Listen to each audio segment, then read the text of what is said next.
Un PDG millionnaire au cœur de pierre avait engagé une nounou par téléphone, mais lorsqu'il la vit danser avec sa fille paralysée, il fondit en larmes. Avant de commencer l'histoire, n'oubliez pas de laisser un like et de vous abonner à la chaîne pour voir plus d'histoires comme celle-ci.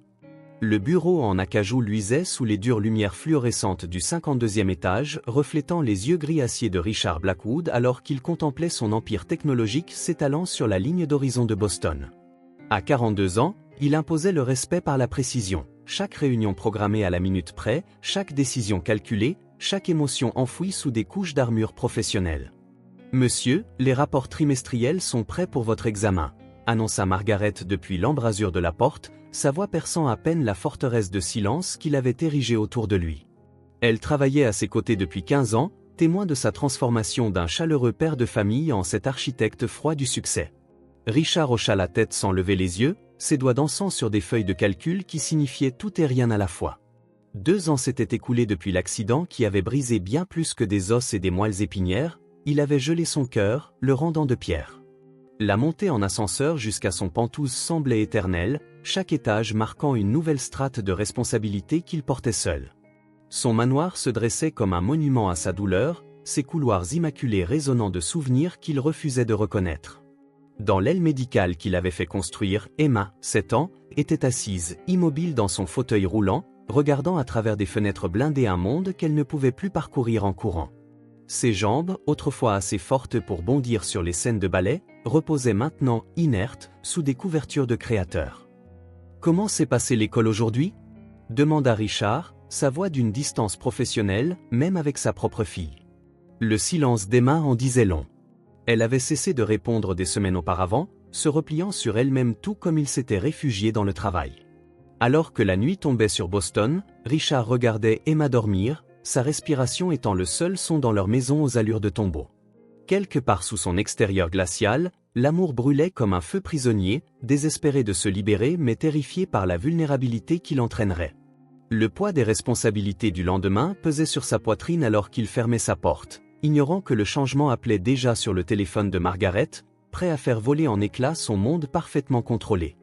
La lumière du matin filtrait à travers les hautes fenêtres du manoir tandis que Richard examinait les documents de licenciement d'une énième aide-soignante. 5 en 2 ans, un record qui en disait long sur ses critères impossibles à satisfaire et sur le repli croissant d'Emma face au monde. Elle a tenu 3 semaines cette fois, observa Margaret, posant la lettre de démission sur son bureau. C'est déjà une amélioration. La mâchoire de Richard se contracta. La dernière aide-soignante avait démissionné après qu'Emma eut refusé de parler pendant une semaine entière, ne communiquant que par des regards insistants et des silences stratégiques. Il ne pouvait pas blâmer la femme, la défiance d'Emma était devenue une forme d'art. « Je ne comprends pas pourquoi c'est si difficile », marmonna Richard, signant les papiers d'un trait sec. « Je fournis des instructions détaillées, un salaire compétitif, d'excellents avantages. » Margaret s'assit en face de lui, son instinct maternel l'emportant sur le protocole d'entreprise. « Richard, cet enfant a besoin de plus que des instructions. Elle a besoin de soins médicaux appropriés et d'une rééducation structurée, » l'interrompit-il, répétant le même discours qu'il avait tenu 5 fois auparavant. Pas d'un maternage émotionnel qui interfère avec sa guérison. Mais au fond de lui, Richard connaissait la vérité. Chaque aide-soignante partant emportait avec elle un fragment de l'espoir d'Emma, et sa propre culpabilité s'alourdissait à chaque lettre de démission. L'accident hantait ses rêves. Ce samedi pluvieux, en rentrant de leur week-end au chalet du lac, Claire riant à quelque chose qu'Emma avait dit depuis la banquette arrière, le camion grillant le feu rouge. « Monsieur, nous devons essayer une approche différente », insista doucement Margaret. « Peut-être quelqu'un avec une expérience spécialisée dans les soins pédiatriques. » Richard fixa la photo de famille sur son bureau, la dernière prise avant que leur monde ne s'effondre. Les bras de Claire les enlaçaient tous les deux, les chaussons de danse d'Emma pendant à de minuscules doigts, les 3 visages rayonnant d'un bonheur qui semblait désormais impossible. « Trouver quelqu'un de qualifié », concéda-t-il finalement, sa voix à peine plus qu'un murmure. « Mais cette personne suivra mes protocoles à la lettre. Aucune exception. » Margaret hocha la tête, préparant déjà mentalement l'entretien le plus important de sa carrière. Les doigts de Margaret tremblaient légèrement alors qu'elle composait le dernier numéro de sa liste soigneusement établie. 23 entretiens en 3 jours n'avaient abouti qu'à des déceptions. des aides-soignantes qui flanchaient sous les exigences de Richard ou qui manquaient des compétences spécialisées dont Emma avait désespérément besoin. « Allô, ici Vanessa Rodriguez », répondit une voix chaleureuse qui se distingua immédiatement des autres. « Madame Rodriguez, je vous appelle concernant le poste en soins pédiatriques auprès de la famille Blackwood », commença Margaret, son discours rodé prêt, mais quelque chose dans le ton de Vanessa la fit marquer une pause.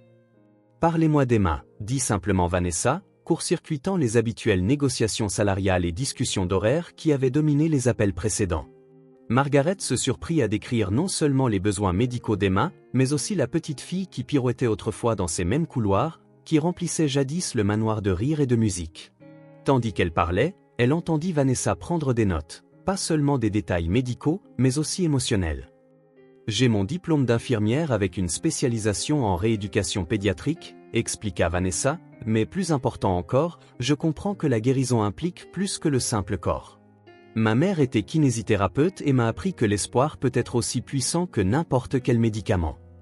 À 28 ans, Vanessa avait déjà travaillé avec des dizaines d'enfants confrontés à des défis impossibles.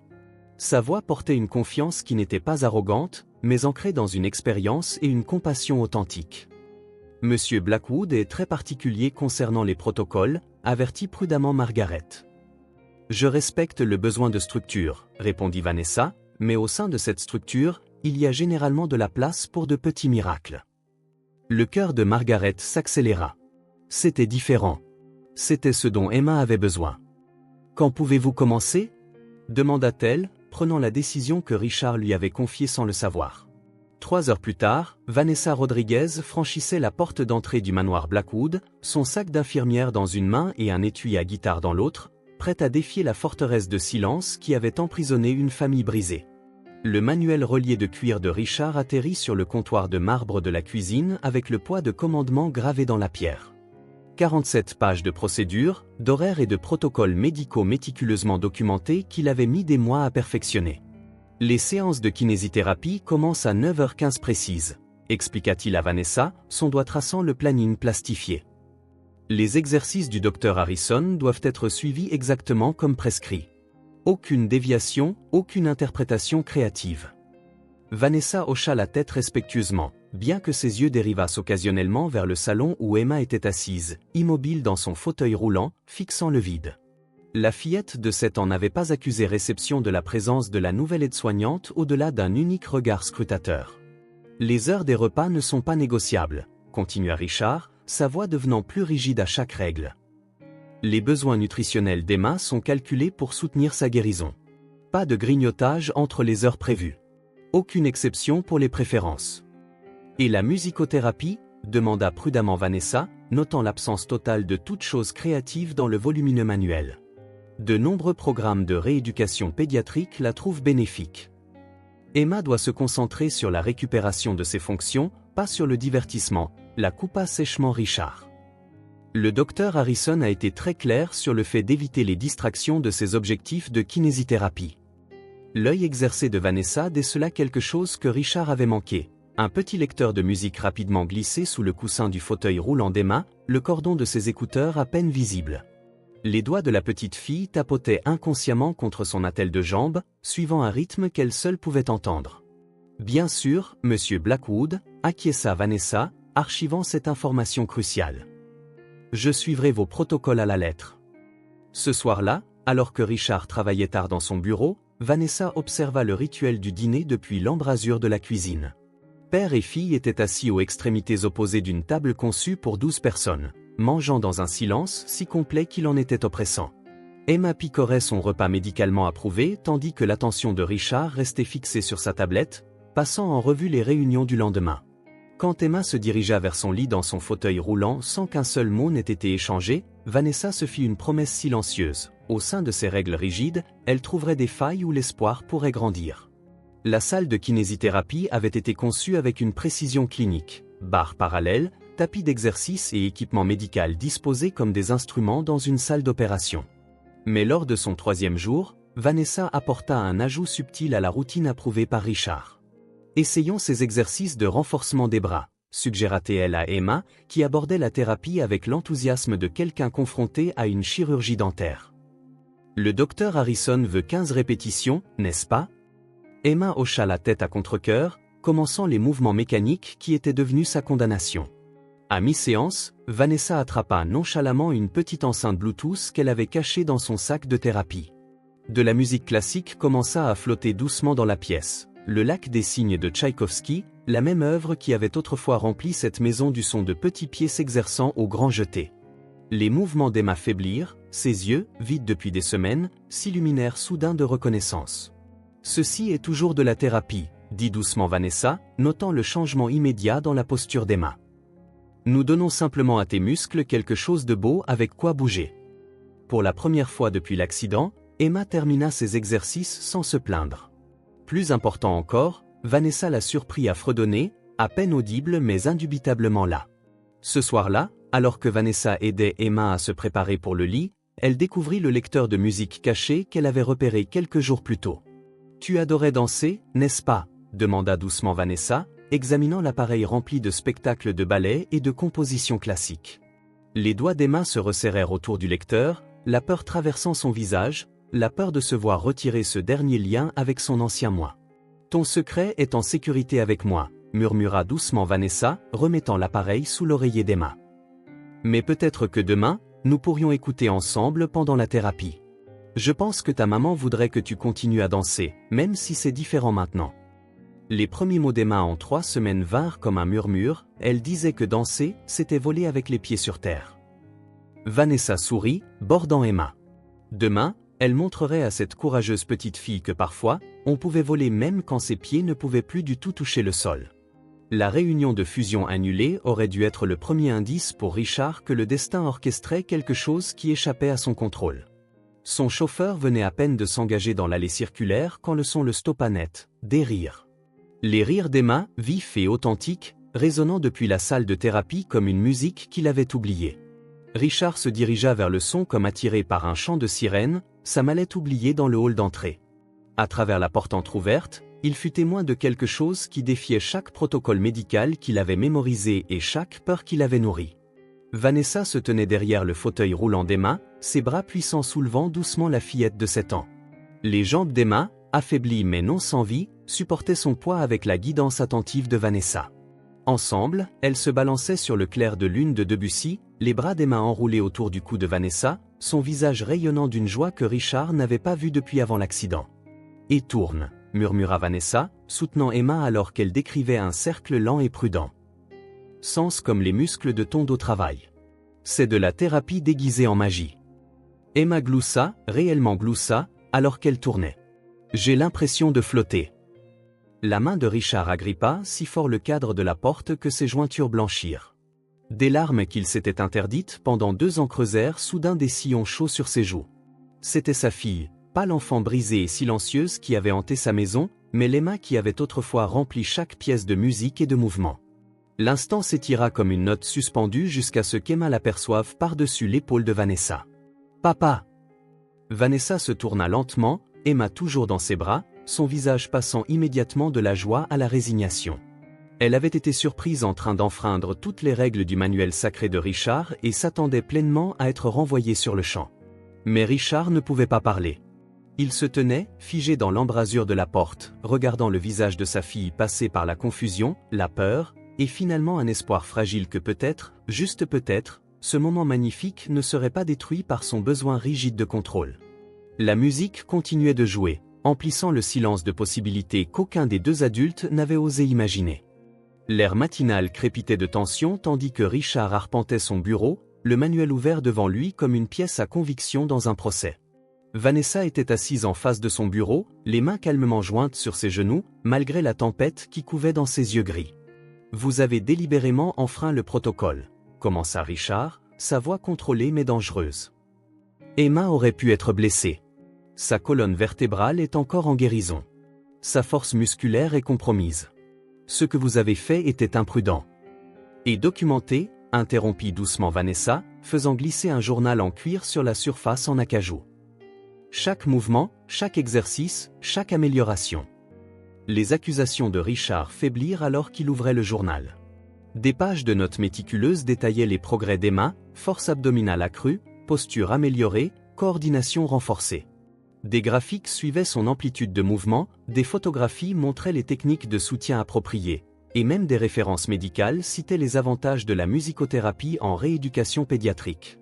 J'ai consulté le docteur Harrison avant de mettre en œuvre tout exercice de mouvement, continua Vanessa, sa voix ferme mais passionnée. Tout ce que nous avons fait entre dans les paramètres qu'il a approuvés pour le stade actuel de guérison d'Emma. La seule différence, c'est que nous avons donné un sens à ces exercices. Richard étudia la documentation, son esprit analytique reconnaissant la rigueur qui rivalisait avec sa propre tenue de dossiers obsessionnels. Mais la danse ? C'est de la thérapie par le mouvement assisté, déguisé en joie, affirma Vanessa fermement. Regardez les données, monsieur Blackwood. Emma a complété 45 minutes d'exercice hier sans une seule plainte. Ses séances précédentes duraient en moyenne 12 minutes avant qu'elle ne se ferme complètement. Pour la première fois depuis des semaines, Richard écouta sans interrompre. Les chiffres ne mentaient pas. L'observance d'Emma avait augmenté de 3%, son engagement était mesurablement plus élevé. Plus important encore, elle parlait à nouveau. Je sais que vous pensez que la structure signifie éliminer les risques, dit doucement Vanessa. Mais parfois, le plus grand risque est de laisser la peur nous paralyser complètement. Emma n'est pas seulement un ensemble de symptômes à gérer. C'est une petite fille qui a perdu sa capacité à danser. Lui donner une manière différente de bouger, ce n'est pas abandonner sa thérapie, c'est sauver son âme. Richard referma lentement le journal, son monde basculant sur son axe alors qu'il réalisait que peut-être, juste peut-être, contrôle et guérison n'étaient pas mutuellement exclusifs après tout. Le SMS arriva alors que Richard négociait une acquisition de plusieurs millions de dollars, son téléphone vibrant avec insistance au moment le plus crucial de la réunion. Emmène Emma au parc de loisirs adapté pour une séance de thérapie en plein air. Nous documenterons tout. Vanessa. Mais le téléphone de Richard était en mode silencieux depuis 3 heures lorsqu'il vit enfin le message à 16h47. La panique le consuma comme un feu de paille. Le parc ne figurait pas sur sa liste approuvée. Emma n'était jamais allée en public depuis l'accident, trop de variables, trop de risques, trop de choses échappant à son contrôle. Vous êtes renvoyé, furent les premiers mots qui sortirent de sa bouche lorsque Vanessa fit entrer Emma par la porte d'entrée à 18h15, toutes deux rayonnantes d'un après-midi de soleil et de rire. Le visage d'Emma se décomposa. « Papa, non. Vanessa m'a montré que je pouvais descendre le toboggan toute seule et... Va dans ta chambre, Emma. Maintenant. » Le silence dévastateur qui suivit ressembla à une condamnation à mort. Les yeux d'Emma s'emplirent de larmes alors qu'elle regardait entre son père et la femme qui lui avait rendu des parcelles d'elle-même qu'elle croyait perdues à jamais.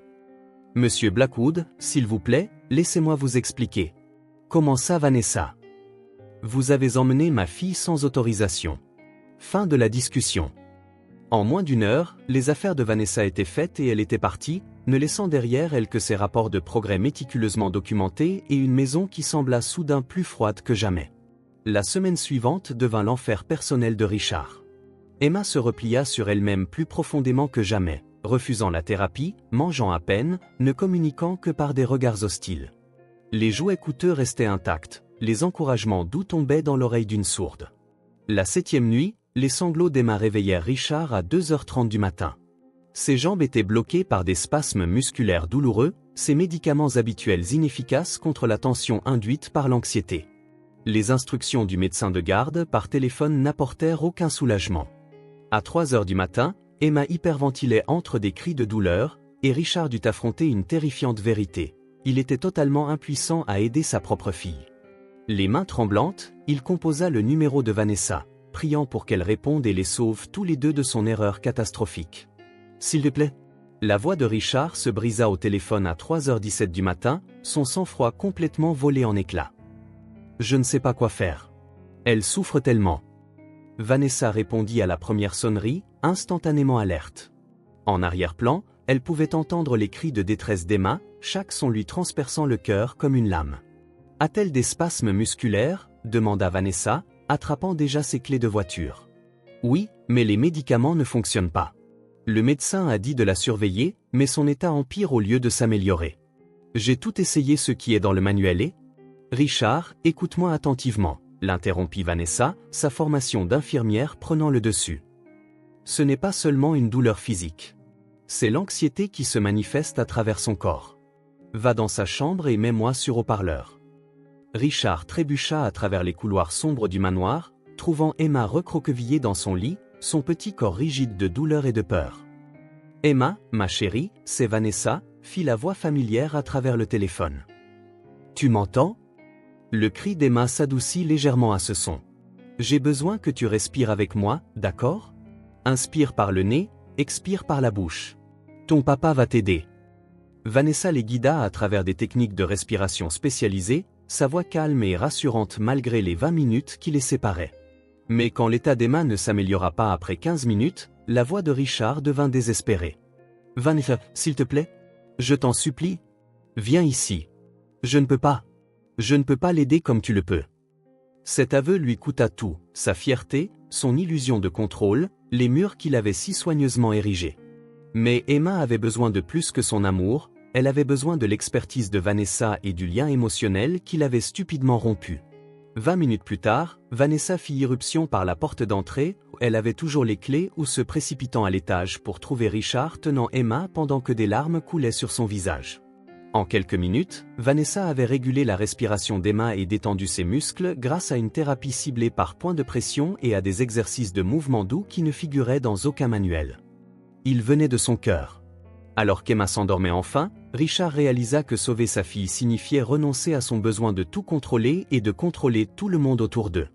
Les excuses formelles arrivèrent au lever du soleil, présentées autour d'un café dans la cuisine où la fierté de Richard était morte quelques heures plus tôt. Ses mains tremblaient légèrement alors qu'il faisait glisser le contrat sur le comptoir de marbre. Salaire doublé, avantages sociaux complets et quelque chose d'inédit, un pouvoir de décision dans les soins d'Emma. « Je suis désolé », dit-il, les mots étrangers sur sa langue. « Vous aviez raison, et j'avais ?» Il peinait à trouver les mots pour ses échecs, peur, contrôlant, tort. Vanessa étudia le contrat, mais ses yeux revenaient sans cesse vers l'homme en face d'elle, débraillé, vulnérable et admettant enfin ce qu'elle savait depuis le premier jour. L'amour sans confiance n'était qu'une autre forme de prison. « Je reviendrai, dit-elle doucement, mais les choses doivent changer. Pas seulement le salaire ou les avantages. Vous devez faire partie de la guérison d'Emma, pas seulement en être le superviseur. » La transformation commença cet après-midi même. Richard libéra son emploi du temps pour la séance de thérapie d'Emma, entrant dans la pièce non pas comme le père exigeant avec son manuel, mais comme un élève désireux d'apprendre. « Montrez-moi », dit-il simplement à Vanessa. Pendant l'heure suivante, Richard regarda sa fille travailler avec Vanessa, pas seulement les exercices physiques, mais les encouragements doux, la façon dont la musique transformait des mouvements banals en quelque chose de magique, l'équilibre délicat entre pousser Emma en avant et respecter ses limites. « À vous », annonça Vanessa durant la deuxième semaine, guidant les mains de Richard pour soutenir correctement le torse d'Emma pendant les exercices de position debout. Le contact de Richard fut maladroit au début, trop clinique, trop prudent. Mais alors qu'Emma gloussait devant sa concentration, quelque chose changea. Ses mains trouvèrent leur rythme naturel, sa voix s'adoucissant en encouragement plutôt qu'en instruction. « Je danse avec papa », annonça fièrement Emma alors qu'ils se balançaient ensemble, Richard soutenant son poids pendant qu'elle bougeait ses bras en arc gracieux. C'était la première fois depuis la mort de Claire que Richard tenait sa fille assez près pour sentir son cœur battre contre sa poitrine.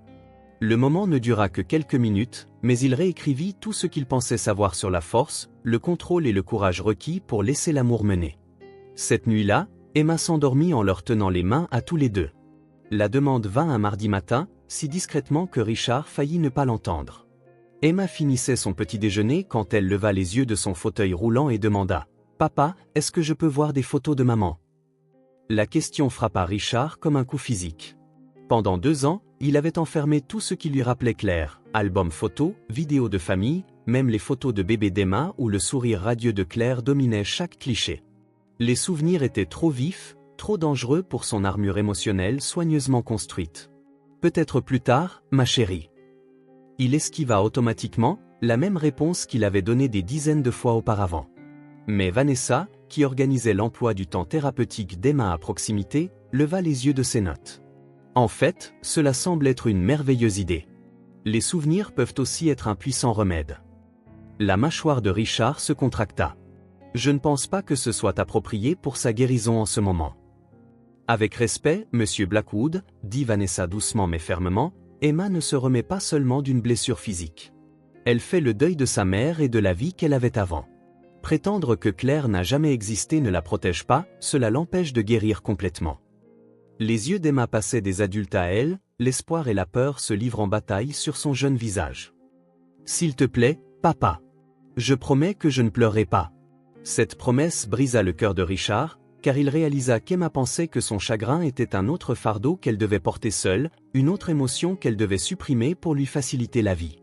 Cet après-midi-là, Richard se retrouva devant le placard verrouillé de son bureau, la main tremblant sur la clé qu'il n'avait pas tournée depuis 24 mois. Derrière cette porte se trouvaient 3 années de bonheur documenté, albums photos, vidéos de famille, les journaux de Claire, les œuvres d'art d'Emma d'avant l'accident. Avec Vanessa et Emma qui regardaient depuis le canapé en cuir, Richard ouvrit le placard et commença à sortir des boîtes qui contenaient leur ancienne vie.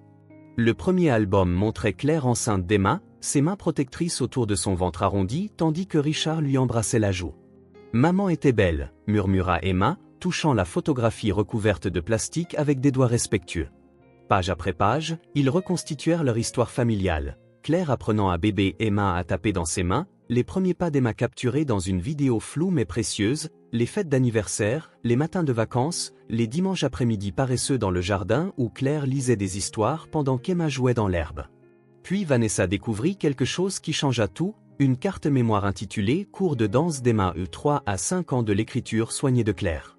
« On regarde celle-ci » demanda doucement Vanessa, brandissant le petit appareil. Le souffle de Richard se coupa. C'étaient des enregistrements qu'il n'avait jamais vus, des vidéos que Claire avait faites pendant qu'il voyageait pour affaires. Les mains tremblantes, il inséra la carte dans son ordinateur portable. L'écran se remplit de leur ancien salon, les meubles disposés différemment, baignés de la lumière du soleil de l'après-midi. Emma, 3 ans, apparut, vêtue d'un minuscule tutu rose, ses jambes potelées à peine capables d'exécuter les positions de ballet que Claire démontrait. Première position, ma puce. La voix de Claire emplit la pièce, chaude, vivante et terriblement familière. N'oublie pas, danser, ce n'est pas être parfaite, c'est exprimer la joie dans ton cœur. Emma, dans la vidéo, gloussa en tentant un plié chancelant, et l'Emma actuelle rit à travers ses larmes devant la détermination de son jeune moi. Les vidéos se succédèrent chronologiquement. Emma à 4 ans apprenant une chorégraphie simple, à 5 ans exécutant une routine entière qu'elle avait créée elle-même. Mais ce fut la dernière vidéo qui détruisit les défenses restantes de Richard. Claire et Emma, 5 ans, dansaient ensemble sur le lac des Cygnes, la même œuvre que Vanessa utilisait en thérapie. Emma apprenait encore, était encore imparfaite, mais son visage rayonnait de pur bonheur alors qu'elle bougeait avec sa mère. « Tu vas être une si belle danseuse », dit Claire à la caméra alors qu'Emma tournoyait en arrière-plan. « Quoi qu'il arrive dans la vie, promets-moi que tu continueras à danser, même si ça a l'air différent de ce que tu imagines. Promets-moi que tu trouveras des moyens de voler. » La vidéo se terminait par Emma étreignant Claire, toutes deux riant alors qu'elle s'effondrait sur le canapé dans un enchevêtrement de bras et de tutu. Le silence qui suivit était lourd de 2 années de chagrin refoulé. Les épaules de Richard commencèrent à trembler alors que 24 mois de douleur enfouie finissaient par éclater. Les sanglots venaient de quelque part au plus profond de lui, brut, désespéré et attendu depuis longtemps. Emma s'approcha de son père en fauteuil roulant, où pour la première fois depuis l'accident, ce fut elle qui offrit du réconfort. « Ce n'est pas grave de pleurer, papa. Vanessa m'a dit que les larmes sont la façon dont l'amour quitte nos yeux quand il est trop grand pour nos cœurs. » Vanessa s'agenouilla à côté d'eux, ses propres yeux humides de larmes. Ensemble, les 3 firent leur deuil correctement pour la première fois, non seulement de Claire, mais aussi de l'innocence qu'ils avaient perdue, de l'avenir qu'ils avaient planifié et de la famille qu'ils formaient autrefois. Mais dans ce chagrin partagé, quelque chose de nouveau naquit. La compréhension remplaça le silence, la connexion remplaça l'isolement, et Emma eut enfin la permission de se souvenir de sa mère, non comme une source de douleur, mais comme le fondement de l'amour qui la porterait en avant. Ce soir-là, ils prirent une décision ensemble. Les photos de Claire sortiraient du placard et retourneraient sur les murs, là où était leur place. Sa voix reviendrait dans leur maison à travers les vidéos qu'ils avaient regardées ensemble. Et Emma danserait à nouveau, non pour remplacer ce qui avait été perdu, mais pour honorer ce qui resterait toujours. L'appel téléphonique du docteur Harrison arriva un matin d'octobre frisquet alors que Richard examinait les rapports trimestriels dans son bureau. Emma était dans le jardin avec Vanessa, pratiquant des exercices de station debout assistés sous le soleil d'automne, leur rire flottant à travers les fenêtres ouvertes comme une musique. « Monsieur Blackwood, je voulais discuter des progrès d'Emma et d'une opportunité potentielle. commença le docteur Harrison, sa voix empreinte de l'optimisme prudent d'un médecin qui avait vu trop de déceptions pour faire des promesses à la légère. Son amélioration au cours des 3 derniers mois a été remarquable, bien meilleure que tout ce que nous avions projeté au début du traitement. La prise de Richard sur le téléphone se resserra. Dans le monde médical, remarquable était un mot que les médecins utilisaient avec parcimonie, et il avait appris à écouter attentivement lorsqu'il apparaissait. La force qu'elle a acquise dans ses muscles abdominaux, la mobilité accrue de ses membres inférieurs, cela a ouvert des possibilités que nous ne pensions pas avoir si tôt, poursuivit le docteur Harrison. J'ai été en contact avec des collègues de l'hôpital universitaire Johns Hopkins. Ils mènent un programme de traitement expérimental qui pourrait potentiellement aider Emma à retrouver une certaine sensibilité et des mouvements dans ses jambes. Les mots restèrent suspendus dans l'air comme une prière que Richard avait peur de reconnaître. Quel genre de traitement? Il s'agit de stimulation électrique fonctionnelle combinée à une rééducation intensive des voies neurales. Essentiellement, nous utilisons des impulsions électriques ciblées pour stimuler ses muscles tout en rééduquant son cerveau à communiquer avec sa moelle épinière. Les taux de réussite sont encore à l'étude, mais les premiers résultats sont encourageants. Richard sentit la montée familière de l'espoir, suivie immédiatement par le poids écrasant de la réalité. Qu'est-ce que cela impliquerait? 6 mois de traitement intensif à Baltimore. Emma devrait être à l'établissement 4 jours par semaine, avec un logement spécialisé à proximité. Le programme exige qu'un parent ou tuteur soit présent pendant toute la durée du processus. Ce n'est pas quelque chose qui peut être géré à distance. 6 mois. Baltimore. L'esprit de Richard sauta immédiatement aux réunions du conseil d'administration, aux échéances d'acquisition, à l'empire qu'il avait bâti et qui exigeait son attention constante. Pendant 42 ans, son identité avait été liée au fait d'être indispensable à son entreprise. Je vais devoir réfléchir à la logistique, dit automatiquement Richard, calculant déjà comment gérer l'entreprise à distance. Bien sûr. Mais Monsieur Blackwood, je tiens à être clair sur une chose, cette fenêtre ne restera pas ouverte indéfiniment. La neuroplasticité d'Emma est à son apogée en ce moment. Si nous devons essayer cela, ce doit être bientôt. Après avoir raccroché, Richard s'assit dans son fauteuil en cuir, fixant la photo de famille qui tenait désormais une place d'honneur sur son bureau. Claire lui souriait, tenant bébé Emma, toutes deux lui faisant confiance pour prendre les bonnes décisions pour leur famille. La réunion du conseil d'administration cet après-midi-là parut surréaliste. Richard écoutait les discussions sur l'expansion du marché et les marges bénéficiaires tandis que son esprit était occupé par les calendriers de traitement et la possibilité qu'Emma remarche. Lorsque son directeur financier l'interrogea sur sa disponibilité pour les acquisitions internationales prévues au début du printemps, Richard surprit tout le monde, y compris lui-même. « Je prendrai un congé prolongé à partir du mois prochain », annonça-t-il, sa voix ferme malgré l'ampleur de ce qu'il disait. Margaret coordonnera avec l'équipe de direction pour gérer les opérations à distance. Le silence autour de la table de conférence en acajou fut assourdissant. Richard Blackwood ne prenait pas de congé. Il avait travaillé pendant les funérailles de Claire, pendant l'hospitalisation initiale d'Emma, à travers chaque crise personnelle et professionnelle qui avait touché sa vie. Pour combien de temps? Demanda prudemment James, son associé de longue date. 6 mois, peut-être plus. Richard se leva, sa décision se cristallisant à chaque mot. Ma fille a besoin de moi, et pour la première fois en 2 ans, je vais être le père qu'elle mérite au lieu d'être simplement l'homme d'affaires qui paie ses factures. Ce soir-là, Richard trouva Emma et Vanessa dans la salle de thérapie, travaillant sur une nouvelle routine qui intégrait la musicothérapie à des exercices de renforcement. Emma riait en tentant de coordonner les mouvements des bras avec des levées de jambes assistées, sa concentration absolue mais joyeuse. « Emma, pouvons-nous parler ?» demanda Richard, s'installant dans le fauteuil que Vanessa lui réservait pendant les séances. Le visage d'Emma devint sérieux, l'expression d'une enfant qui avait appris à lire les humeurs des adultes pour y déceler des signes de déception ou de mauvaises nouvelles. Le docteur Harrison a appelé aujourd'hui. Il y a un programme spécial qui pourrait aider tes jambes à devenir plus fortes, commença Richard, choisissant ses mots avec soin. Mais cela signifierait déménager à Baltimore pendant 6 mois. Beaucoup de thérapie, beaucoup de travail acharné, et aucune garantie sur les résultats. Les yeux d'Emma s'écarquillèrent. Pourrais-je marcher? Nous ne savons pas, dit honnêtement Richard. Mais tu pourrais retrouver un peu de sensibilité dans tes jambes. Tu pourrais peut-être te tenir debout plus longtemps. Les médecins pensent que tu as de bonnes chances de t'améliorer, mais ce serait la chose la plus difficile que tu aies jamais faite. Emma regarda Vanessa, puis de nouveau son père. Tu viendrais avec moi? Chaque jour, promit Richard, prenant sa main. Je travaillerai depuis Baltimore et nous serions ensemble pendant tout ce temps. Et Vanessa? Demanda Emma, la question que Richard avait eu peur d'exprimer lui-même. Vanessa s'agenouilla à côté du fauteuil roulant d'Emma, le cœur battant à toute allure alors qu'elle réalisait à quel point cette famille était devenue importante pour elle. Si ton père est d'accord, et si tu veux que je sois là, j'adorerais faire partie de ton voyage. Le sourire d'Emma aurait pu alimenter tout le manoir. Oui.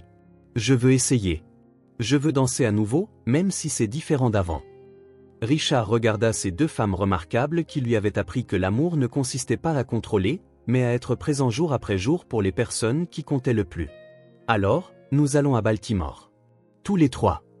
Cette nuit-là, alors que Richard passait les appels téléphoniques qui allaient restructurer toute sa vie, informant le docteur Harrison de leur décision, organisant un logement prolongé à Baltimore, déléguant des responsabilités qu'il n'avait jamais confiées à personne d'autre, il ressentit quelque chose qu'il n'avait pas éprouvé depuis des années, de l'excitation pour l'avenir. Emma avait une chance de guérir. Vanessa serait là pour les guider à travers les défis à venir.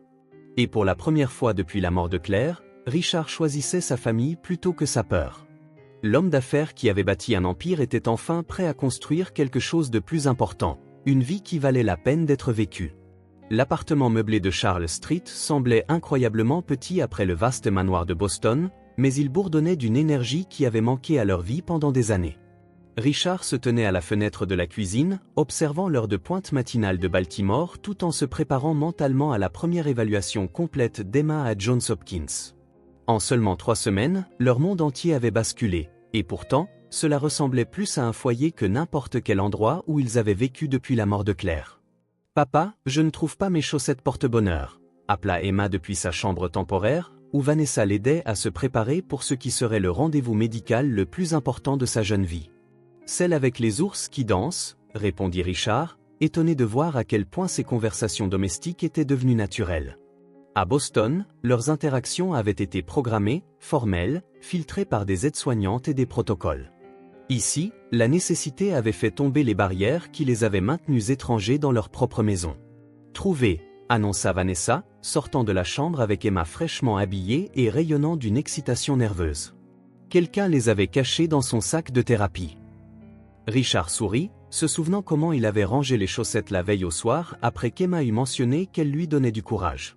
L'ancien Richard aurait rejeté un tel sentiment comme illogique. Ce Richard-ci, celui qui avait appris que l'amour résidait souvent dans des gestes trop petits pour que les feuilles de calcul les mesurent, comprenait que le courage venait parfois de sources inattendues. Le trajet jusqu'à Johns Hopkins dura 20 minutes, à travers des quartiers que Richard n'avait jamais remarqués lors de ses précédents voyages d'affaires à Baltimore. Emma pointait du doigt des détails depuis son siège auto, un promeneur de chiens jonglant avec Silas, un musicien de rue attirant les foules malgré leur matinale, des enfants se rendant à l'école avec des sacs à dos presque aussi grands qu'eux. Regarde combien de personnes commencent leur journée, observa Emma avec la sagesse de quelqu'un qui avait appris à ne pas tenir chaque jour pour acquis. Je me demande ce qu'elles espèrent. Vanessa croisa le regard de Richard dans le rétroviseur. À Boston, Emma avait passé des mois à regarder par les fenêtres un monde dont elle se sentait déconnectée. Ici, elle s'engageait à nouveau dans la vie, trouvant l'émerveillement dans des moments ordinaires qui lui avaient auparavant semblé impossibles à atteindre. Le docteur Sarah Chen les accueillit dans l'aile de rééducation pédiatrique avec le genre de professionnalisme chaleureux qui mit immédiatement Richard et Emma à l'aise. À 45 ans, elle avait passé sa carrière à travailler avec des enfants confrontés à des défis impossibles, et les murs de son bureau étaient couverts de photos d'anciens patients, certains en fauteuil roulant, d'autres utilisant des déambulateurs, d'autres encore se tenant debout de manière autonome, tous souriant avec l'éclat particulier des enfants qui s'étaient battus pour chaque victoire. « Emma, j'ai lu vos progrès à Boston », commença le docteur Chen, s'installant dans un fauteuil positionné à la hauteur des yeux d'Emma plutôt que derrière un bureau intimidant. « Votre équipe là-bas parle en très bons termes de votre détermination. » Emma se redressa dans son fauteuil roulant, la fierté remplaçant la nervosité. « Vanessa m'a appris que la thérapie ne doit pas ressembler à une punition. Nous dansons pendant que nous faisons de l'exercice. » « J'adorerais voir ça, » dit le docteur Chen, gagnant immédiatement la confiance d'Emma. « Mais d'abord, parlons de ce que nous espérons accomplir ici. » L'heure suivante fut consacrée à des explications détaillées du protocole expérimental, à des discussions réalistes sur les résultats potentiels et à un examen minutieux de la mobilité actuelle d'Emma. Richard prenait des notes avec la même intensité qu'il réservait autrefois aux OPA hostiles, mais son attention s'était déplacée du contrôle des variables à la compréhension des possibilités. La stimulation électrique fonctionnelle semblera étrange au début, expliqua le docteur Chen à Emma, lui montrant l'équipement spécialisé qu'ils utiliseraient. C'est comme chatouiller vos muscles pour qu'ils se souviennent comment travailler. Certains enfants décrivent cela comme une sensation de foudre douce. Emma gloussa à la description, sa peur se dissolvant en curiosité. Est-ce que ça fera mal? Pas mal exactement, mais cela pourrait parfois sembler écrasant. C'est pourquoi le premier mois consiste à s'habituer aux sensations et à augmenter progressivement votre tolérance. Richard regarda sa fille traiter ces informations avec une maturité remarquable, posant des questions réfléchies sur le calendrier et ce qui serait attendu d'elle. C'était la même enfant qui avait été silencieuse et renfermée quelques mois plus tôt, et sa transformation le remplissait d'un espoir qu'il avait eu peur de reconnaître. L'appartement où ils retournèrent cet après-midi-là semblait différent, chargé de possibilités plutôt qu'alourdi par l'incertitude. Richard avait installé un bureau temporaire dans la deuxième chambre, équipé d'un matériel de vidéoconférence qui le maintiendrait connecté à son équipe de Boston. Mais pour la première fois de sa carrière, le travail semblait secondaire par rapport au projet plus vaste de reconstruire leur famille. Ce soir-là, alors qu'ils préparaient le dîner ensemble dans la cuisine compacte, Emma posa la question qui planait sur tous leurs plans soigneusement établis. « Vanessa, qu'est-ce qui se passera après les 6 mois ?» Sa voix était faible mais déterminée à affronter n'importe quelle réponse. « Est-ce que tu retourneras à Boston et trouveras une autre famille à aider ?» Les mains de Vanessa s'immobilisèrent sur les légumes qu'elle coupait pour leur salade. Elle redoutait cette conversation, ne sachant comment expliquer que quelque part entre le premier rire d'Emma et le premier sourire sincère de Richard, elle avait cessé d'être leur employée pour devenir quelque chose de beaucoup plus compliqué. Richard déposa son ordinateur portable, réalisant qu'Emma avait exprimé la peur qui le tenait éveillé la nuit. En seulement 3 mois, Vanessa était devenue essentielle à leur bonheur d'une manière qui n'avait rien à voir avec ses qualifications d'infirmière. Elle était le pont entre son esprit logique et les besoins émotionnels d'Emma, la traductrice qui les aidait à se comprendre, la présence constante qui les rendait tous les deux plus courageux qu'ils ne l'avaient jamais été seuls. « Je ne sais pas », admit honnêtement Vanessa, s'asseyant sur le canapé à côté du fauteuil roulant d'Emma. « Ce qui se passera dépend de ce que vous voulez tous les deux, et de ce que je veux aussi. » La franchise d'Emma trancha toutes les hésitations adultes. « Qu'est-ce que tu veux, toi ?» Vanessa regarda ces deux personnes qui étaient devenues sa famille, le cœur battant à toute allure alors qu'elle se préparait à tout risquer sur la vérité. « Je veux rester. Pas comme votre infirmière ou votre employé, mais comme quelqu'un qui vous aime tous les deux et qui veut faire partie de tout ce qui viendra ensuite. » Le silence qui suivit fut lourd de possibilités plutôt que d'incertitudes. Richard étudia le visage de Vanessa, voyant non seulement l'aide-soignante professionnelle qui avait sauvé sa fille, mais la femme qui lui avait appris à être un nouveau père, qui avait défié son besoin de contrôle et lui avait montré que l'amour exigeait la vulnérabilité plutôt que la force. « Nous voulons que tu restes aussi », annonça Emma, parlant pour eux deux avec l'assurance de quelqu'un qui avait appris que les vérités les plus importantes étaient généralement les plus simples. Richard hocha la tête, la gorge serrée par des émotions qu'il apprenait enfin à exprimer. « La question n'est pas de savoir si nous te voulons ici, Vanessa. La question est de savoir si tu es prête à faire partie d'une famille qui essaie encore de comprendre comment redevenir entière. » Cette nuit-là, alors que Baltimore s'installait dans l'obscurité autour de leur petit appartement, ils firent tous les trois des plans qui n'avaient rien à voir avec les horaires de thérapie ou les protocoles médicaux. Ils parlèrent des traditions de Noël qu'ils voulaient créer, des espoirs d'Emma pour le collège, de la possibilité d'avoir un chien une fois que la mobilité d'Emma se serait améliorée. Pour la première fois depuis la mort de Claire, Richard s'endormit en pensant à l'avenir plutôt qu'en pleurant le passé. Demain apporterait de nouveaux défis, des séances de thérapie difficiles et le dur labeur de reconstruire le lien d'Emma avec son propre corps. Mais ce soir, leur famille improvisée était complète, et c'était un miracle suffisant pour les soutenir à travers tout ce qui viendrait ensuite.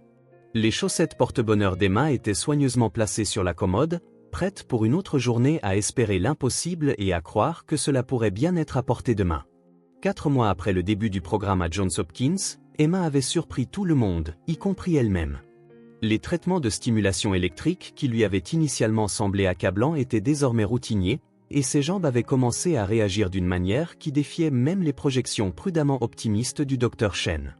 Elle pouvait se tenir debout de manière autonome pendant près de 10 minutes, faire des pas assistés avec des attelles spécialisés, fait plus remarquable encore, avait retrouvé la sensibilité dans les deux pieds. La transformation allait au-delà du physique. Emma avait retrouvé sa voix, non seulement littéralement mais aussi émotionnellement. Elle s'était liée d'amitié avec d'autres enfants du programme, dont Marcus, 7 ans, qui réapprenait à marcher après une tumeur au cerveau, et Sophia, 9 ans, dont le spina bifida ne l'avait pas empêché de devenir la pom-pom girl non officielle du programme. Monsieur Blackwood, le docteur Chen appela Richard dans son bureau après la séance de l'après-midi d'Emma. Je voulais discuter de quelque chose de spécial que nous organisons pour le mois prochain.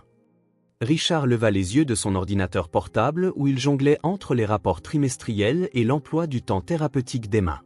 Travailler à distance lui avait d'abord semblé être un suicide professionnel, mais il avait découvert que prendre du recul par rapport aux opérations quotidiennes avait en fait amélioré les performances de son entreprise. Son équipe s'était montrée à la hauteur pour combler le vide de leadership, et sa supervision stratégique depuis Baltimore s'était avérée plus précieuse que sa microgestion à Boston. Nous organisons un récital de danse adapté pour nos patients pédiatriques, poursuivit le docteur Chen, les yeux brillants d'excitation. Cela fait partie de notre approche holistique de la réadaptation, montrant à ces enfants que leur corps peut créer de la beauté aussi bien que fonctionner. Les progrès d'Emma en font une candidate idéale. Le souffle de Richard se coupa. Danser ? Mais elle ne marche que sur de courtes distances avec assistance. C'est exactement le but, sourit le docteur Chen. La danse adaptée ne concerne pas la chorégraphie traditionnelle. Il s'agit d'expression, de créativité et de prouver que l'art n'a pas de limite. Certains artistes seront en fauteuil roulant, d'autres utiliseront des déambulateurs, d'autres encore se tiendront debout avec assistance. La beauté réside dans le courage, pas dans la perfection. Ce soir-là, Richard trouva Emma et Vanessa dans le salon de leur appartement, qui avait été transformé en un espace de thérapie improvisée. Emma pratiquait des exercices de station debout tandis que Vanessa l'apparaît, toutes deux bougeant sur la musique classique qui était devenue la bande sonore de la guérison d'Emma. Le docteur Chen a mentionné un récital de danse, dit Richard prudemment, s'installant dans le fauteuil qui était devenu sa place attitrée pour ses séances du soir. Le visage d'Emma s'illumina comme un matin de Noël. Elle m'a demandé si je voulais participer. Est-ce que je peux, papa, s'il te plaît ? L'ancien Richard aurait immédiatement catalogué les risques, chute potentielle, embarras public, possibilité d'échec devant un public. Le nouveau Richard vit quelque chose de différent, les yeux de sa fille pétillant d'espoir pour la première fois depuis avant l'accident. « Qu'est-ce que tu voudrais interpréter » demanda-t-il, connaissant déjà sa réponse mais voulant l'entendre. « Quelque chose pour maman » dit Emma sans hésitation. Quelque chose qui lui montre que j'ai tenu ma promesse de continuer à danser, même si ça a l'air différent maintenant. Les yeux de Vanessa s'emplirent de larmes. Au cours des 4 derniers mois, elle avait vu Richard se transformer d'un homme paralysé par la peur en un père qui menait avec amour. Elle avait vu Emma évoluer d'une enfant silencieuse et renfermée en une jeune fille courageuse qui affrontait chaque défi avec détermination. Mais plus que cela, elle s'était sentie devenir partie intégrante de quelque chose qu'elle ne s'attendait jamais à trouver. Une famille bâtie non sur le sang ou l'obligation, mais sur le choix et l'engagement. « J'ai une idée » dit doucement Vanessa. « Et si nous créions quelque chose ensemble ? Pas seulement pour le récital, mais pour nous. Une façon d'honorer ta mère et de célébrer tout le chemin que nous avons parcouru. » Les 3 semaines suivantes devinrent un tourbillon de répétitions secrètes, de chorégraphies adaptées et de planification de costumes. Emma travailla avec le docteur Chen pour s'assurer que chaque mouvement était médicalement sûr tout en maximisant ses nouvelles capacités.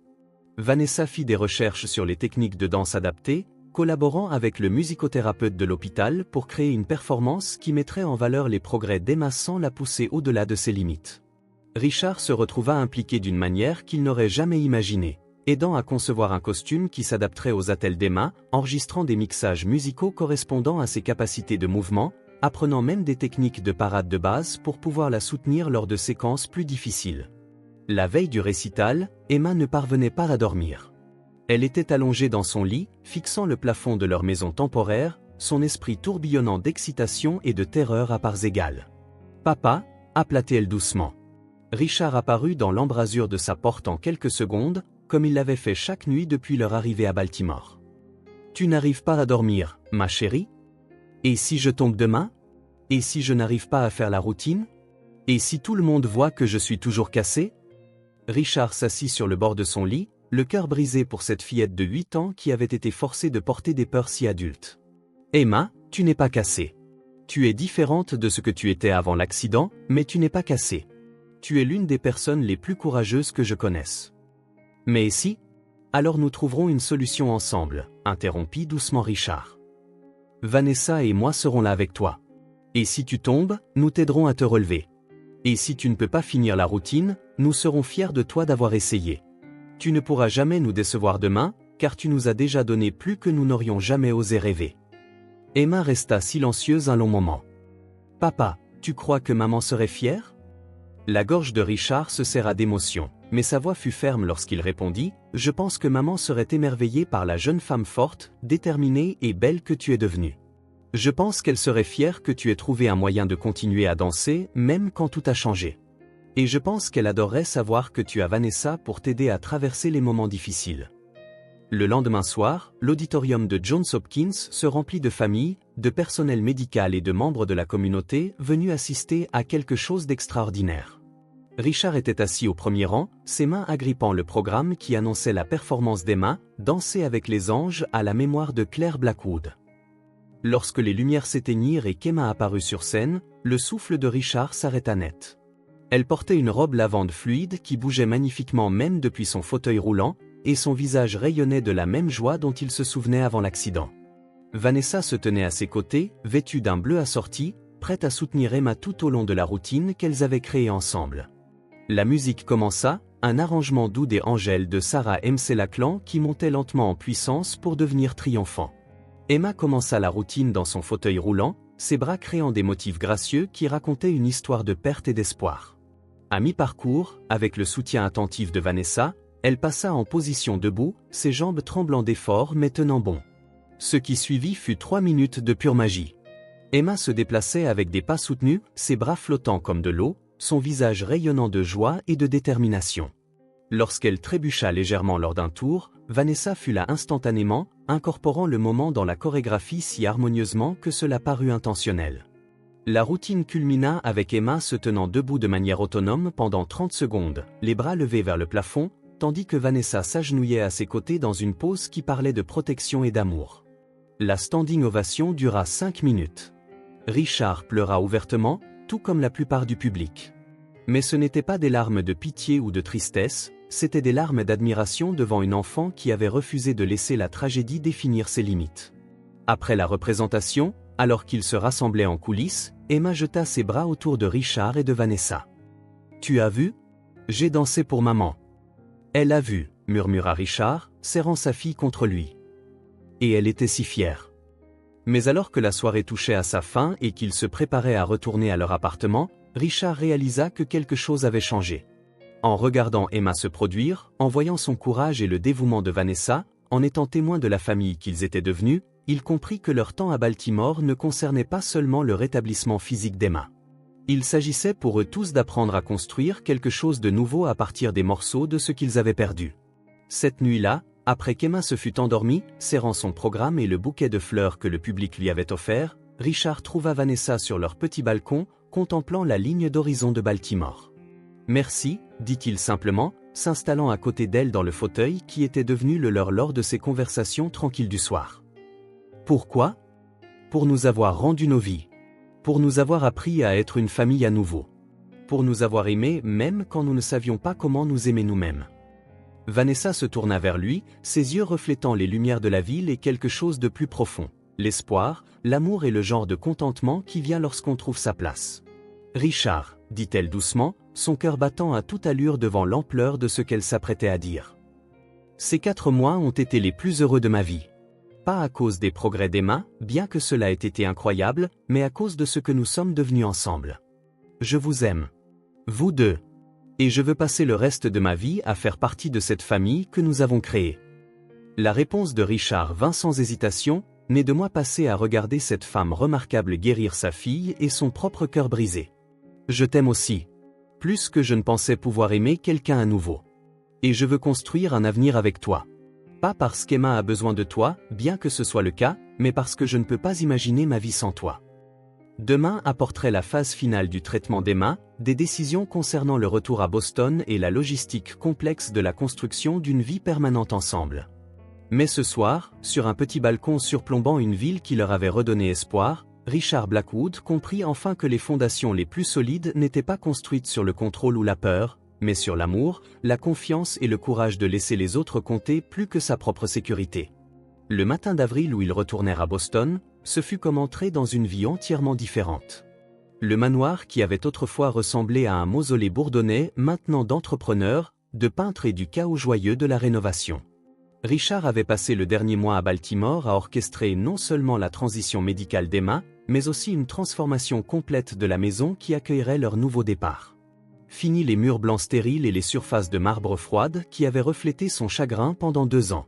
À leur place, des tons chauds de terre et des textures douces créaient des espaces conçus pour vivre plutôt que pour simplement exister. Le manoir comportait désormais des passages accessibles aux fauteuils roulants partout, mais plus important encore, il ressemblait à un endroit où le rire avait sa place. La réaction d'Emma fut tout ce que Richard avait espéré, et plus encore. « Papa, c'est magnifique !» s'exclama-t-elle depuis son fauteuil roulant alors qu'il visitait les espaces rénovés. Sa nouvelle chambre comprenait un lit réglable de qualité hospitalière déguisé en lit à baldaquin de princesse, une technologie adaptative intégrée de manière transparente dans un décor fantaisiste. Surtout, un espace de danse avec un revêtement de sol spécialisé et un équipement de sécurité où elle pourrait poursuivre ses routines thérapeutiques. Mais ce fut le salon principal qui leur arracha des larmes à tous. Le salon formel où ils avaient autrefois pris des dîners silencieux avait été transformé en un espace familial ouvert. Les photos de Claire ornaient les murs, non pas cachées comme des rappels douloureux, mais célébrées comme le fondement de l'amour qui avait rendu ce moment possible. Un piano occupait un coin, attendant qu'Emma réapprenne ses leçons interrompues. Des meubles adaptés permettaient à Emma de se déplacer librement entre son fauteuil roulant et d'autres sièges, participant pleinement à la vie de famille plutôt que de s'y adapter. « Regarde !» Emma désigna la pièce maîtresse de la pièce. Une piste de danse de qualité professionnelle avec des systèmes de soutien montés au plafond qui lui permettraient de s'entraîner en toute sécurité à mesure que sa force continuerait de s'améliorer. « Je peux continuer à danser ici. » Vanessa serra la main de Richard alors qu'il regardait Emma explorer son nouvel environnement avec émerveillement plutôt qu'avec la peur hésitante qui avait caractérisé sa relation avec leur maison pendant si longtemps. Les 6 derniers mois les avaient tous transformés. Mais voir la joie d'Emma à ce moment précis cristallisait à quel point ils avaient voyagé loin de la famille brisée qui était arrivée pour la première fois à Baltimore. Les médecins de Johns Hopkins avaient été prudemment optimistes quant au progrès continu d'Emma. Sa sensibilité était revenue à environ 60% de la normale, elle pouvait marcher de manière autonome sur de courtes distances avec ses attelles. Fait plus remarquable encore, elle avait développé ce que le docteur Chen appelait une confiance adaptative. La compréhension que sa valeur n'était pas déterminée par ses limitations physiques. « Monsieur Blackwood », avait dit le docteur Chen lors de leur dernière consultation, « la guérison d'Emma a dépassé nos projections les plus optimistes. Mais plus que cela, elle a développé une résilience psychologique qui lui servira tout au long de sa vie. Quels que soient les défis auxquels elle sera confrontée à l'avenir, elle a les outils pour s'adapter et s'épanouir. » Ces mots résonnaient dans l'esprit de Richard alors qu'il regardait Emma démontrer sa mobilité améliorée à Margaret, qui était venue de Boston pour superviser la transformation du manoir et assister au retour de la famille. « Monsieur, si je peux me permettre, » dit doucement Margaret alors qu'Emma travaillait avec Vanessa à déballer ses trésors de Baltimore. « Vous êtes devenu le père dont elle a toujours eu besoin que vous soyez, et l'homme dont votre femme serait fière. » Richard hocha la tête, la gorge serrée par l'émotion. La présence de Claire se faisait particulièrement sentir aujourd'hui, non pas comme une absence douloureuse, mais comme un esprit aimant qui avait en quelque sorte orchestré cette seconde chance pour sa famille. L'après-midi amena des visiteurs que Richard avait à la fois anticipés et redoutés, ses associés et les membres du conseil d'administration, arrivant pour ce qu'il supposait être une réunion de transition de routine pour discuter de son retour à la direction à plein temps. Richard avait d'autres plans. « Merci à tous d'être venus », commença-t-il, s'installant à la tête de la table de conférence qu'il avait fait installer dans son bureau à domicile, un geste symbolique signifiant que le travail s'adapterait désormais à la famille plutôt que l'inverse. Je voulais discuter de l'orientation future de Blackwood Technology et de mon rôle à venir. James Morton, son associé de longue date, se pencha en avant, plein d'expectatives. Nous sommes ravis de vous revoir à plein temps, Richard. L'arrangement à distance a bien fonctionné temporairement, mais nous avons besoin de votre direction sur le terrain pour poursuivre les opportunités d'expansion que nous avons identifiées. Richard regarda autour de la table les hommes et les femmes qui avaient été sa famille professionnelle pendant plus d'une décennie, des gens qui avaient soutenu son entreprise pendant la mort de Claire et l'accident d'Emma sans poser de questions. Il méritait l'honnêteté sur les changements qu'il avait transformés pendant ces mois d'absence. « En fait, je ne reviendrai pas à la direction à plein temps », annonça calmement Richard. « L'arrangement à distance n'est pas temporaire, il est permanent. Je restructure mon rôle pour me concentrer sur la supervision stratégique et les décisions majeures, mais les opérations quotidiennes resteront déléguées à l'excellente équipe que nous avons développée. » Le silence fut assourdissant. Richard Blackwood ne déléguait pas. Il ne faisait pas confiance aux autres avec son empire. Il ne choisissait certainement pas la famille plutôt que les marges bénéficiaires. « Richard, dit prudemment James, je comprends que le traitement d'Emma a été exigeant, mais maintenant que vous êtes de retour. » « Je ne suis pas revenu à la personne que j'étais, interrompit Richard, sa voix douce mais ferme. « Je suis de retour en tant que meilleure version de moi-même, une version qui comprend que bâtir une entreprise prospère ne signifie rien si vous détruisez votre famille dans le processus.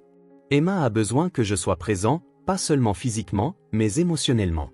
Et j'ai besoin d'être le père qu'elle mérite, pas le bourreau de travail qui était trop occupé pour remarquer ses besoins. » Margaret sourit fièrement depuis sa position près de la fenêtre, se souvenant de l'homme qui avait autrefois consulté ses emails pendant les histoires du soir d'Emma et le comparant au père qui lisait maintenant à sa fille tous les soirs sans aucun appareil électronique en vue. La réunion se poursuivit pendant 2 heures, Richard abordant méthodiquement les préoccupations et restructurant les responsabilités. À la fin, même les membres les plus sceptiques de son conseil durent admettre que sa direction stratégique combinée à un leadership distribué pourrait en fait renforcer les perspectives à long terme de l'entreprise. Alors que le soir approchait et que les discussions d'affaires se concluaient, le manoir se remplit d'une énergie entièrement différente. Vanessa avait préparé le dîner préféré d'Emma, des adaptations de recettes qu'ils avaient découvertes lors de leur aventure à Baltimore, modifiées pour leur cuisine de Boston mais conservant les saveurs qui étaient devenues des symboles de leur guérison. « Papa », dit Emma alors qu'ils se rassemblaient autour de la table à manger qui avait été abaissée pour s'adapter à son fauteuil roulant mais conçue pour inclure tout le monde de manière égale.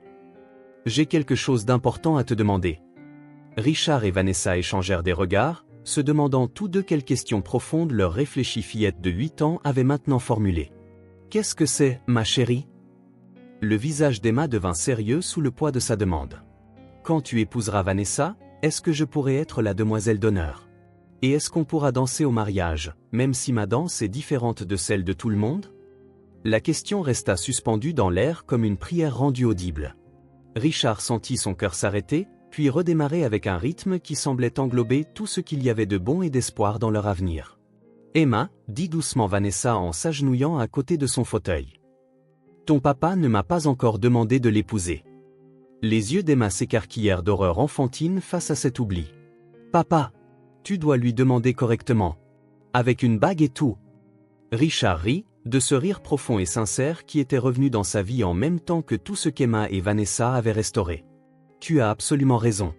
Je prépare ça depuis des semaines, mais j'attendais le moment parfait. » Il se leva de table, les mains tremblant légèrement alors qu'il cherchait dans la poche de sa veste la petite boîte en velours qu'il portait depuis leur dernière semaine à Baltimore. La bague à l'intérieur avait appartenu à Claire, pas sa bague de fiançailles, qu'il avait conservée pour Emma, mais une bague plus petite qu'elle portait quotidiennement, maintenant sertie de diamants pour créer quelque chose qui honorait le passé tout en célébrant l'avenir. « Vanessa Rodriguez », dit Richard, s'agenouillant à côté de son fauteuil alors qu'Emma applaudissait de joie. « Tu as sauvé la vie de ma fille, mais plus que cela, tu as sauvé la mienne. Tu nous as appris à être à nouveau une famille. Tu nous as montré que l'amour ne consiste pas à contrôler les personnes qui nous sont chères, mais à leur faire suffisamment confiance pour les laisser nous transformer. » Les yeux de Vanessa s'emplirent de larmes alors qu'elle regardait l'homme qui était devenu son ancre, son partenaire, son choix pour construire la vie dont elle avait toujours rêvé mais qu'elle ne s'attendait jamais à trouver. « Tu m'as rendu plus courageux, plus gentil et plus moi-même que je ne l'ai jamais été, » poursuivit Richard, sa voix ferme malgré l'ampleur du moment.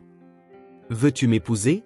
Veux-tu devenir officiellement la mère d'Emma et ma femme, et nous aider à construire tout ce qui viendra ensuite? » « Oui, » murmura Vanessa, puis plus fort, « oui.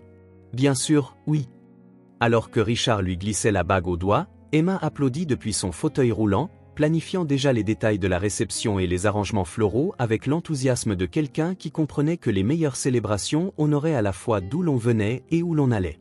Ce soir-là, alors que Boston s'installait dans le crépuscule printanier autour de leur maison transformée, ils se retrouvèrent tous les trois dans le nouvel espace de danse d'Emma. La musique jouait doucement, non pas les séances de thérapie clinique des mois passés, mais l'expression joyeuse d'une famille qui avait appris à avancer ensemble à travers les défis que la vie présentait. Emma se tenait entre Richard et Vanessa, leurs mains dans les siennes pour la soutenir, tous trois se balançant sur une musique qui parlait d'amour, de perte, de guérison et d'espoir. Ses pas étaient prudents mais confiants, son rire vif et naturel, ses mouvements une métaphore parfaite de leur voyage de la brisure à la plénitude. « Je danse avec mes deux parents », annonça Emma avec satisfaction, comme si ce moment avait toujours été inévitable plutôt que miraculeux. Richard regarda sa fille, courageuse, résiliente, remplie de joie malgré tout ce qu'elle avait enduré, et Vanessa, la femme qui leur avait appris à tous les deux que la force ne venait pas d'un contrôle rigide mais d'une ouverture vulnérable à l'amour et au changement. Dehors, le printemps transformait le paysage de Boston, apportant une nouvelle vie à des endroits qui avaient semblé définitivement gelés. À l'intérieur du manoir qui avait autrefois ressemblé à une tombe, trois personnes qui avaient appris à faire confiance aux secondes chances dansaient ensemble dans le crépuscule naissant, leur mouvement une célébration de tout ce à quoi ils avaient survécu et de tout ce qu'ils avaient choisi de construire à partir des magnifiques décombres de leurs vies antérieures. La danse continuerait demain, et le jour d'après, et pendant toutes les années à venir, parfois gracieuse, parfois chancelante, toujours ensemble, toujours avançant vers la musique que la vie leur jouerait ensuite. Et dans les photographies qui finiraient par remplir leurs murs, dans les souvenirs qu'ils créeraient dans cette maison qui avait réappris à contenir la joie, dans les rires qui résonneraient dans ses couloirs pendant des décennies, l'esprit de Claire continuerait de vivre, non pas comme un fantôme du passé, mais comme le fondement de l'amour qui avait rendu ce nouveau départ possible. La promesse d'Emma avait été tenue, elle avait continué à danser, même lorsque cela paraissait différent de ce que quiconque avait imaginé. Et en tenant cette promesse, elle avait appris à son père et à sa nouvelle mère que la plus belle des chorégraphies était celle que l'on créait ensemble, pas à pas, avec confiance, espoir et le courage de laisser l'amour mener.